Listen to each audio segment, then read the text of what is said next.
علی رضی الله تعالی عنہ یو کافر را غرزول دی سر ته قلمي لګیا دی ګستاخی کړی د الله نافرمانی کافر دی سر ته قلمي د پاسه پسینه ورته ناشته هغه کافر واسم دی وجنی راشه پدیل چهره مبارکه ورته لاړې ورته کړی داس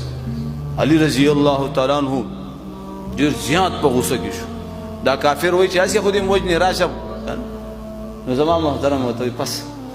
او ته حیران دی ایران ګوري حضرت ما ویلی ته نور ما په بے دردی سره قتلې تا خو زپری غوستم وای واورا موږ مسلمانانی ما اوس چې کله ته وجلی ما د الله د رضا د پاره وجلی زما پر رګ رګ کې دا اراده وا چې زما الله ما ناراضي شي او چې کله تا زما په چهره باندې لاړې راوتو کلی زما ذاتی غوسه راغله او زمونږ په اسلام کې ذاتی غوسه نه چلیږي هغه کافر دومره حیران د ایران چې زما عزتمند هغه خلک ما بیا په کفر کې نشو ټینګې دی وای اے علی المرتضی رضی الله تعالی عنہ ما ته کلمه وویل چې مسلمان شم